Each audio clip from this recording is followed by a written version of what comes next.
여러분 안녕하십니까? 주말인 오늘도 북한의 평창올림픽 참가를 둘러싼 논의가 이어졌습니다. 베이징에선 북한의 IOC 위원이 피겨스케이팅 선수들의 평창행을 강하게 시사했고 판문점에선 고위급 회담 대표단 선정을 위한 남북 대화가 계속됐습니다. 첫 소식 이남호 기자가 보도합니다. 베이징을 방문한 북한의 장웅 IOC 위원이 처음으로 평창올림픽 참가 선수를 언급했습니다. 장 위원은 피겨스케이트 페어 종목에 북한 선수들이 나오냐는 기자들의 질문을 받고 참가할 것 같다고 답했습니다. 참가하겠지. 참가하게 됐고. 언급된 선수들은 페어 종목의 렴대옥 김주식 선수로 올림픽 출전권을 확보하고도 참가 신청을 안 해 자격을 잃었지만 IOC는 와일드 카드를 주겠다며 참가를 설득해왔습니다. 장웅 위원은 베이징을 거쳐 IOC 본부가 있는 스위스로 가 구체적인 참가 선수 명단을 협의할 예정입니다. 판문점에선 9일 열릴 고위급 회담 대표단 선정을 놓고 남북 간 실무 협의가 이어졌습니다. 통일부는 조명균 통일부 장관과 천혜성 통일부 차관, 노태강 문체부 2차관, 안문현 국무총리실 심의관, 김기홍 평창올림픽 조직위 사무차장 등 5명으로 구성된 대표단 명단을 북한에 통보했습니다. 통일부 장 차관의 첫 동반 참석으로 무게감을 실었다는 분석입니다. 북한과 미국이 대화할 수 있는 조건을 만들기 위한 노력을 이 평창올림픽과 남북과 개선을 통해서 준비해 나가야 한다고. 남북은 일요일인 내일도 연락망을 가동해 사흘 앞으로 다가온 고위급 회담 실무 협의를 이어갈 예정입니다. MBC 뉴스 이남호입니다.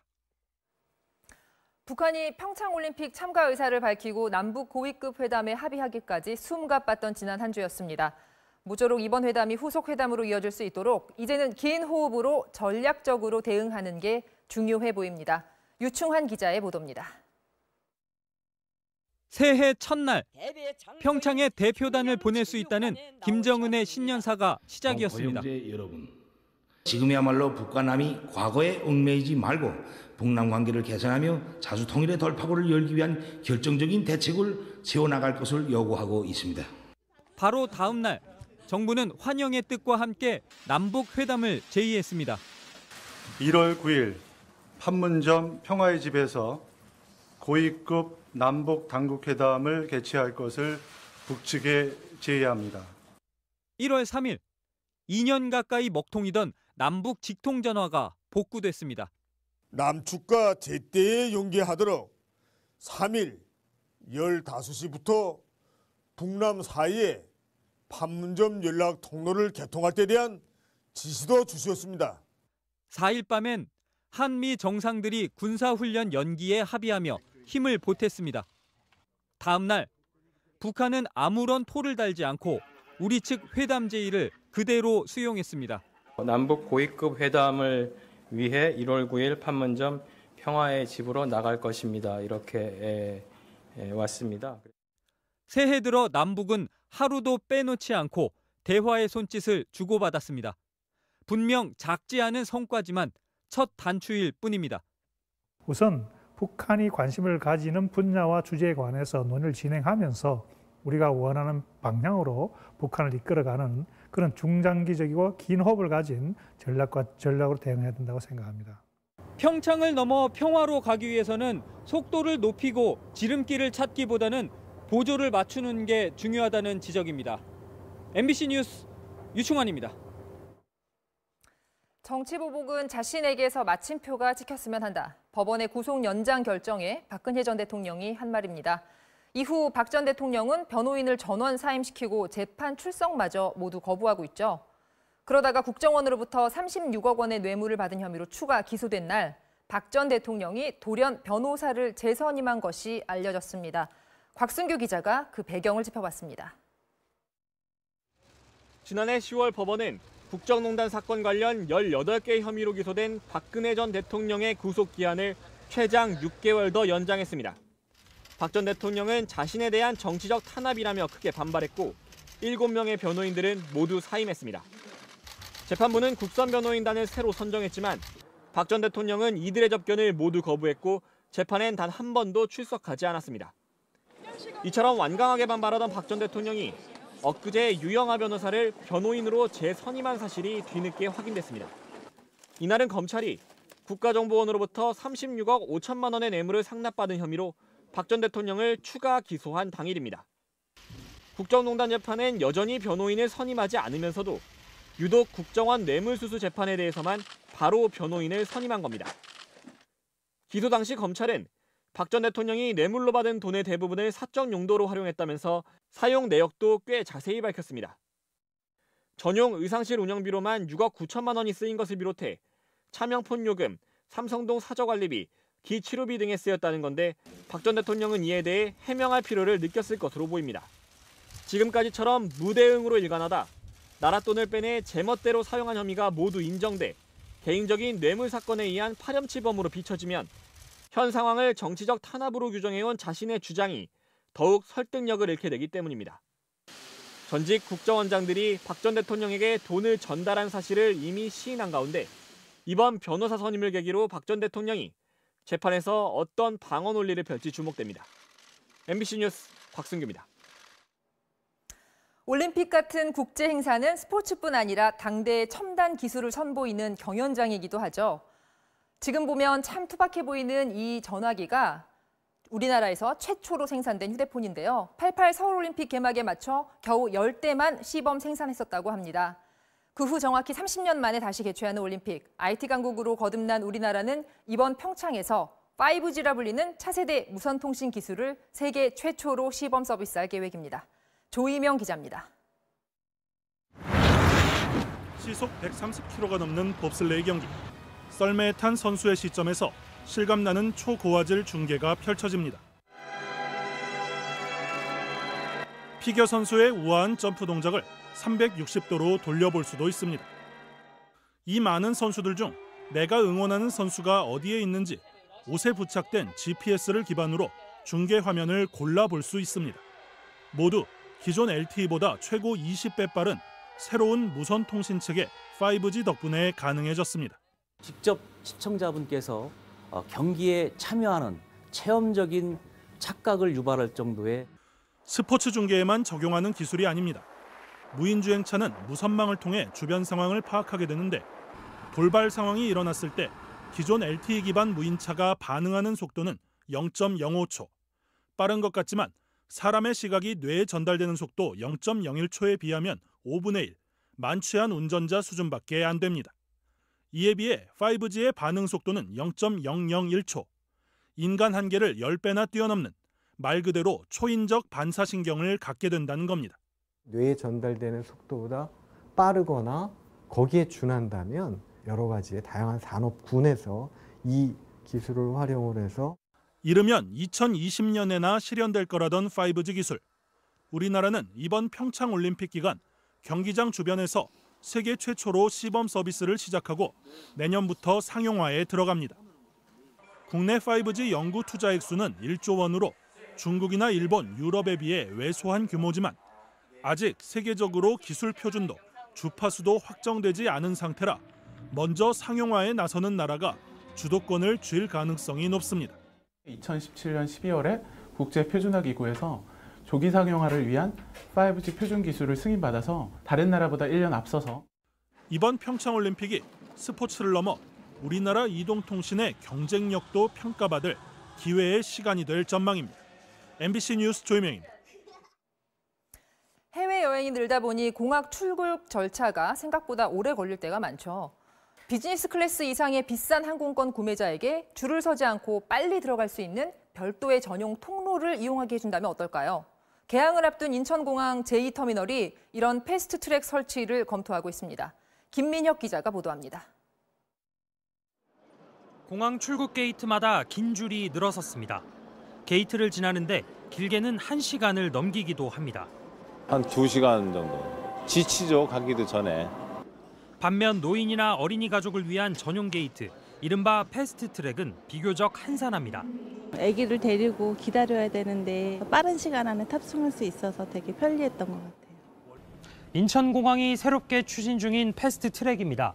비즈니스 등급 이상의 항공권을 사면 긴 줄을 서지 않고 빨리 들어갈 수 있습니다. 이런 고객을 위한 VIP 라운지도 만들었습니다. 항공사들은 두세 배 비싼 비행기표를 더 많이 팔 수 있게 되고 인천공항은 항공사들로부터 1, 2만 원의 서비스료를 받기로 했습니다. 항공사와 공항 측은 세계 20대 공항 가운데 비즈니스 전용 통로가 없는 곳은 인천공항이 유일하다고 주장합니다. 일일 3,000명 정도의 그 출국객 기준으로 했을 때 비즈니스 전용 통로를 사용하게 되면 20% 이상의 그 분산 효과가 공항 이용객은 의견이 크게 엇갈립니다. 있는 사람만 좀 빨리 지나간다? 그러게 좋다라고는 생각이 안 될 것 같아요. 사람들이 분산돼서 여기도 사람이 덜 있을 거니까 더 낫지 않을까요? 몇 년 전 한 유명 놀이공원도 이와 비슷한 프리미엄 표를 판매하려다 아이들을 상대로 한 얄팍한 상술이라는 여론에 밀려 계획을 취소했습니다. 주무부처인 국토교통부도 신중한 입장입니다. 형평성 문제라든가 사회적 위화감 문제를 또 제기하시는 새 터미널 운영을 앞두고 비싼 돈을 냈으면 편리한 게 당연하다는 주장과 표값으로 차별하는 건 부적절하다는 주장이 엇갈리고 있습니다. MBC 뉴스 김민혁입니다. 문재인 대통령이 오는 10일, 다음 주 수요일이죠. 신년 기자회견을 갖습니다. 취임 후 첫 신년 회견인데요. 대통령이 질문할 기자를 직접 지목하는 방식을 처음으로 도입한다고 합니다. 임명현 기자가 보도해드립니다. 작년 8월 문 대통령의 취임 첫 기자회견. 보다 많은 출입 기자의 참석을 위해 장소가 춘추관에서 영빈관으로 바뀌었고 회견장의 책상과 노트북도 사라졌습니다. 전임 정부 시절 질문의 요지와 순서를 기자단과 청와대가 공유하던 관행을 없앴습니다. 즉석 질문과 답변으로 긴장감이 높아졌습니다. 대통령 떨리지 않으십니까? 저는 이런 기회가 많지 않으시고 떨리거든요. 청와대는 이번 회견에서 한 발 더 나아가 대통령이 직접 질문자를 지목하는 이른바 백악관 스타일을 도입하기로 했습니다. 첫 회견 당시 질문자를 지목했던 윤영찬 국민소통수석은 이번엔 진행만 맡습니다. 미국 오바마 전 대통령처럼 기자들과 격의 없이 소통하고 토론도 마다 않는 회견 방식을 참고하자고 참모들이 제안했고 문 대통령이 수락한 것으로 알려졌습니다. I just want you to know that the only reason they were long was because you asked 6-part questions. But I have enjoyed working with all of you. 회견에 앞서 발표할 대통령의 신년사에는 국민들의 삶의 질 개선을 위한 정책적 의지가 강조될 것으로 알려졌습니다. 신년 회견에서 한일 위안부 합의에 대한 정부의 최종 입장이 공개될 거라는 관측에 대해 청와대 측은 데드라인을 정하기 어렵다며 신중한 입장을 보였습니다. MBC 뉴스 임명현입니다.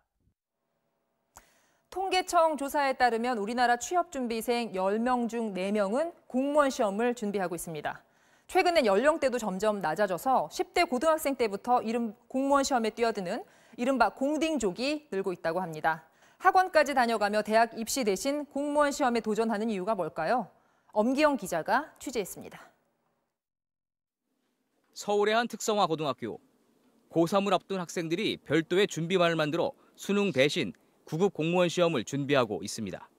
졸업하고 나서도 취업하기 힘든 상황이고 인생에 3번의 기회가 있다고 하는데 그중에 제가 첫 번째 기회를 그래도 지금 만나게 된 것 같아서 그냥 좀 참고 노력하려고요. 지난해 전국에서 가장 많은 25명의 9급 공무원 합격자가 나온 또 다른 특성화 고등학교. 이 학교 공무원 시험 준비반에 들어가려면 선발 시험을 통과해야 할 정도로 인기입니다. 안정적인 직장부터 확보하고 대학은 나중에라도 갈 수 있다는 겁니다. 어차피 대학 가서 4년 공부하고 공무원 될 바엔 빠르게 공무원 되고 열심히 일하다가 취업 후에도 대학을 갈 수 있는 전형 같은 게 많으니까. 정부는 2012년부터 국가 지역인재 9급 시험으로 고졸 공무원을 별도 채용하기 시작했습니다. 여기에 지방자치단체들이 최근 특성화고 전형으로 고졸 공무원 채용 수를 추가로 늘리면서 공무원이 되려는 고교생이 늘고 있는 겁니다. 일반인들이 함께 응시하는 9급 공무원 시험은 10대 합격자 수가 여전히 한 자릿수에 머물고 있지만 10대 응시자는 2015년 2,100여 명에서 지난해 3,200여 명으로 계속 불어나는 추세입니다. 전교 공시생들이 몰려드는 서울 노량진 학원가에도 공무원에 도전하는 고등학생, 이른바 공딩족의 수가 점차 늘어나고 있습니다. 특히 경찰 공무원의 경우 중고생의 직업 선호도에서 매년 상위권을 차지할 정도로 10대들의 관심이 큽니다. 응시 연령도 낮아지고 있습니다. 이번 올해 1월 달에도 17살짜리가 1학년생이 여기 학원 등록을 했습니다. 학생이 오히려 부모님을 설득해서 많이 오고 있는 추세예요. 19살 임하연 씨의 경우 아예 학교를 자퇴하고 고시원과 전문학원에서 경찰 공무원 시험을 준비하고 있습니다. 대졸 이상 쟁쟁한 공시생들과 경쟁하기 위해서입니다. 고시원에서 이제 일어나서 보통 이제 학원 왔다가 이제 독서실로 바로 간 다음에 13시간 정도는 기본으로 공부를 하고 있고요. 완전히 몰입을 해야 저도 장수생이 안 되니까. 공무원에 도전하는 10대의 등장을 실용 위주의 사회로 변해가는 긍정적인 신호로 보는 시각도 있습니다. 무조건 대학을 진학해야 된다라는 생각이 우리나라에 굉장히 높았었는데 적성이나 소질에 맞도록 직업 세계에 찾는 것, 이거는 바람직한 현상이라고 보여집니다. 다만 장기화된 구직난 탓에 다양한 꿈을 꿔야 할 나이에 너무 일찍 안정성 위주로 진로를 결정해버리는 것 아니냐는 걱정 어린 시선도 없진 않습니다. MBC 뉴스 엄기영입니다. 칼둔 아랍에미리트 아부다비 행정청장이 아랍에미리트 왕세제의 특사 자격으로 모레 한국을 방문할 계획인 것으로 알려졌습니다. 칼둔 청장은 작년 말 임종석 대통령 비서실장이 아랍에미리트를 방문해 만났던 인물로 정치권에서는 임 실장의 방문이 지난 정부 때 체결된 군사협정 이행과 관련된 양국 갈등을 수습하기 위한 목적이었다는 의혹 등이 제기돼 왔습니다. 제천 스포츠센터 화재와 관련해 소방당국이 유족들에게 사투를 벌였지만 참사를 막지 못해 송구하다고 사과했습니다. 제천 소방서와 합동조사단이 오늘 유족들을 상대로 설명회를 열었는데요. 화재 초기에 119 상황실과 현장 대원관 무선 교신이 18분 동안 안 된 사실이 확인됐다고 밝혔습니다. 이재욱 기자입니다. 119 상황실 녹취록에 따르면 2층 여자 목욕탕에서 119 상황실로 오후 3시 59분과 4시 2분, 4시 9분 모두 3차례 구조 전화가 걸려왔습니다. 그런데 오후 4시 2분부터 18분 동안 소방 상황실과 현장 대원 사이에 오간 무선 교신 녹취록은 공개되지 않았습니다. 소방당국은 오늘 유족들을 상대로 가진 설명회에서 9차례의 교신이 있었지만 잡음 때문에 녹취할 수 없는 수준이었다고 설명했습니다. 당시 현장 주의팀장도 이 시간 동안 119 상황실에서 내려오는 무선 지시를 현장에서는 전혀 받지 못했다고 밝혔습니다. 그러면서 무전기가 구형 아날로그 방식이라 수신이 안 됐다고 설명했습니다. 본부 상황실하고 머리는 120km 잡습니다. 120km에서 본부 상황실하고 대무전기하고 여기 자체가 원래 안 되는 겁니다. 대신 119 상황실에서 화재 조사관에게 4시 4분과 6분 두 차례 전화에 2층 상황을 알려왔으며 자신도 보고받았다고 말했습니다. 그러나 화재 진압 등의 여력이 없어 2층에 바로 진입할 상황이 아니었다고 덧붙였습니다. 4시 6분 현장에 도착한 구조대장은 2층에 사람이 있다는 얘기는 전달받지 못한 상태에서 10분 뒤 자체 판단으로 계단을 통해 2층으로 들어가려다 화염 때문에 포기하고 지하 골프장을 수색했다고 밝혔습니다. 유족들은 소방당국의 초기 대응에 문제가 있다고 항의하면서 특히 4시 2분부터 20분까지의 무전 녹음 원본을 공개할 것을 요구했습니다. 소통 안 되죠. 그 무전기 가지고 지급된 무전기로 소통 안 되잖아요. 맞잖아요, 그죠? 이상민 제천소방서장은 소방관들이 사투를 벌이며 현장 대응에 임했지만 참사를 막지 못해 유가족 여러분께 송구하다고 말하고 앞으로 계속될 조사에 솔직하게 임하겠다고 말했습니다. MBC 뉴스 이재욱입니다. 저소득층 청년들에게 지급되는 이른바 청년수당.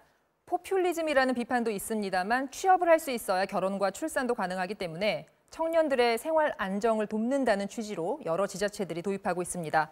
서울시의 경우엔 작년에 5천 명을 선발해 6달 동안 지원을 했다고 하죠. 어떤 변화가 있었을까요? 김정원 기자가 취재했습니다. 얼마 전 배드민턴 심판 3급 자격증 시험에 도전한 29살 박병현 씨. 한 차례 낙방 경험이 있던 박 씨는 20-30만 원에 달하는 응시 비용이 큰 부담이었습니다. 그런데 이번에는 청년수당 카드로 걱정 없이 시험을 치렀고 마침내 원했던 자격증을 땄습니다. 강습생이 모든 경비를 부담을 해야 돼요. 4박 5일 동안 이제 지방에 내려가 있다 보면 아무래도 돈이 좀 많이 드는 편이었어요. 숙소비도 필요하고 가는데 기차 비용이나 뭐 차비 이런 게 다 수당으로 많이 해결했습니다. 우리가 처음으로 함께.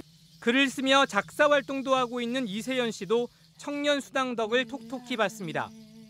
생활비 마련을 위해 아르바이트를 전전하다 보니 창작에 집중하기 어려웠습니다. 하지만 한 달에 카드로 50만 원을 쓸 수 있게 되면서 마음의 여유가 생겼고 노랫말도 여러 개 썼습니다. 월세를 내고 뭐 교통비를 내고 이러기 위해서 분명히 다른 일을 했었어야 됐거든요. 근데 글을 못 쓰고 이런 것들이 쌓여서 지금 하고 있는 일들을 못 했을 수도 있을 것 같아요. 이들이 받은 카드는 지난해 서울시가 구직 활동을 지원하기 위해 제공한 것입니다.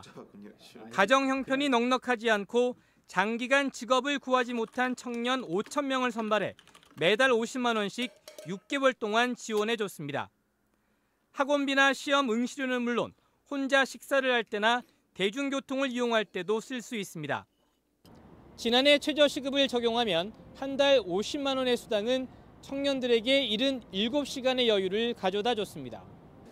구직 준비에 필요한 비용을 마련하기 위해 아르바이트를 하고 아르바이트 때문에 준비할 시간이 부족해 계속 실업 상태에 있는 악순환의 고리를 어느 정도 끊을 수 있게 된 겁니다. 심리적 안정감도 굉장히 컸고 이게 백척간도에서 혼자 서 있는 느낌이 아니라 서울시는 올해 지난해보다 2,000명 늘어난 7,000명에게 카드를 지급할 계획입니다. 멀쩡한 청년에게 돈을 퍼주는 게 아니냐는 일부 비판적 시각도 존재하는 가운데 경기도와 대전, 부산 등 여러 지자체도 비슷한 정책을 도입했거나 도입할 예정입니다. MBC 뉴스 김정원입니다.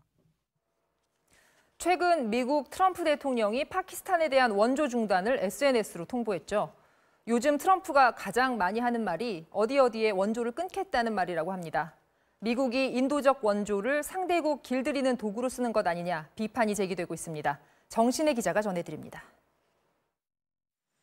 트럼프 대통령의 SNS 새해 첫 일성은 파키스탄에 대한 원조 중단 통보였습니다.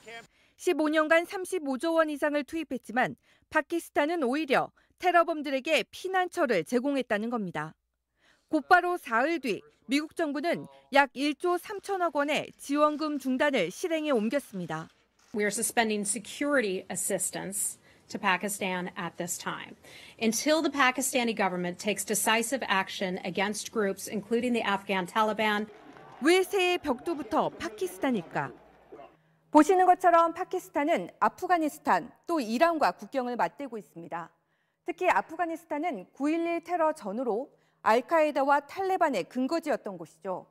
이들을 소탕하기 위한 미국의 대테러 작전에 파키스탄의 협력이 절대적으로 필요했지만 탈레반 반군은 여전히 건재하고 최근엔 IS까지 세력을 확장하고 있습니다.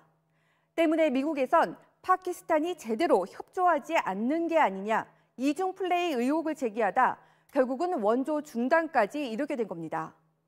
미군 기지를 지원하고 미국 주도의 전쟁에서 민간인까지 5만여 명이 희생된 파키스탄은 강하게 반발하고 있습니다.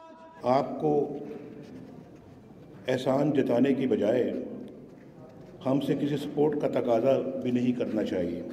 하지만 트럼프 대통령이 원조를 미끼로 위협해 반발을 사는 곳은 파키스탄만이 아닙니다.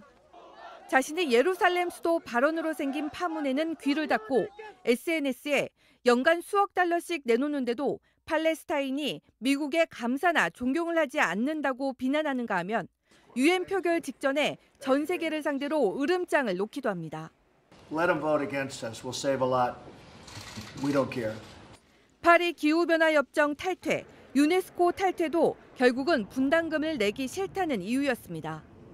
갑질로도 불릴 만한 미국의 이 같은 주세우기는 그러나 오히려 미국의 고립을 자초한다는 지적이 나오고 있습니다. MBC 뉴스 정신혜입니다. 중국이 북한에 대한 철강 수출을 전면 금지하고 원유와 정유 제품 수출도 제한하기로 했습니다. 이번 조치는 지난달 유엔 안보리에서 결의한 대북 제재에 따른 것으로 철강, 기타 금속, 공업 기계와 운수 차량 등은 대북 수출이 전면 금지되고 원유도 민생 목적을 제외하고는 수출이 제한됩니다. 미국 워싱턴 DC에서 열린 한미 FTA 개장 1차 협상에서 한미 양측은 상호 관심 사안과 민감한 이슈에 대한 의견을 주고받았습니다. 미국 측은 한미 무역에서 적자액의 80%를 차지하는 자동차 분야를 집중 거론했으며 우리 측은 ISDS, 즉 투자자 국가 간 소송과 무역 구제 제도에 대한 의견을 낸 것으로 전해졌습니다. 2차 협상은 몇 주 내로 서울에서 진행될 예정입니다. 한국 스켈레톤의 간판 윤성빈 선수가 2018년 첫 월드컵에서도 금메달을 따냈습니다. 세계에서 가장 까다롭다는 트랙에서 스켈레톤 황제 두크루스를 또 한 번 제치면서 평창 금메달에 한 발 더 다가섰습니다. 박주린 기자입니다. 세계 랭킹 1위의 상징인 노란 조끼를 입은 윤성빈. 출전 선수 가운데 가장 빠른 4초 94의 스타트 기록으로 출발부터 자신감이 넘쳤습니다. 까다로운 곡선 코스도 매끄럽게 통과한 윤성빈은 가속도를 더 붙이며 무결점 주행을 선보였습니다. 57초 04. 1차 시기에서 이미 1위를 차지한 윤성빈은 2차 시기에서도 가장 먼저 결승선을 통과해 경쟁자들을 압도했습니다. 특히 대회가 열린 알텐베르크 트랙은 이른바 오메가 코스와 원형 모양의 구간이 배치돼 전 세계 16개 트랙 가운데 가장 어려운 마의 트랙으로 불립니다. 스켈레톤 황제 두크루스 역시 이 구간에서 위태로운 모습을 보이며 합계 5위에 그쳤습니다. 윤성빈은 출발부터 끝까지 내내 안정적인 주행을 선보이며 그동안 5위 이상의 성적을 내지 못했던 알텐베르크 트랙마저 정복했습니다. 올 시즌 6차례 월드컵에서 4개의 금메달과 2개의 은메달을 목에 걸면서 다소 기복을 보이는 두크루스를 이미 넘어섰다는 평가까지 나오고 있습니다. 홈 2점을 받았기 때문에 금메달을 땄다기보다는 어느 트랙에 가서도 금메달을 딸 수 있는 선수라고 생각이 들게끔 경기력을 보여드리는 게 저는 맞다고 생각을 하기 때문에. 윤성빈은 오는 13일 스위스에서 열리는 월드컵 7차 대회에 출전해 올림픽을 앞두고 마지막 금빛 담금질에 나섭니다. MBC 뉴스 박주린입니다. 이 정도면 다닐만 하다 싶을 만큼 내내 맑고 추위가 심하지 않은 하루였습니다. 일요일인 내일도 큰 추위는 없겠습니다. 서울 예년 이맘때 낮 기온이 영상 1.6도인데 내일 3도까지 오르겠고요. 남부지방은 온화한 느낌마저 들겠습니다. 광주 7도, 부산은 평년보다 3도나 높은 11도가 예상됩니다. 하늘은 차츰 흐려지겠습니다. 오후에 제주도부터 비가 오기 시작해서 밤에는 남부 대부분으로 확대되겠습니다. 모레 새벽에는 강수구역이 중부 곳곳으로 늘어나는데 비가 눈으로 바뀌어 내릴 수 있어 주의하셔야겠습니다. 지금 하늘 구름이 거의 보이지 않을 정도로 맑습니다. 내일은 이 남서쪽에 보이는 먹구름이 차츰 다가오겠고 비가 오기 전까진 미세먼지 농도가 일시 짙어질 수 있겠습니다. 내일 중부지방 차츰 흐려지겠습니다. 아침 기온은 오늘과 비슷해서 서울 영하 5도 예상됩니다. 남부지방은 오후부터 차츰 비가 내리겠고요. 벼락이 치거나 돌풍이 부는 곳도 있겠습니다. 물결은 제주 남쪽 먼바다에서 조금 높게 일겠습니다. 화요일에 또 전국 곳곳에 눈이 오고 최강 한파도 밀려오겠습니다. 날씨였습니다.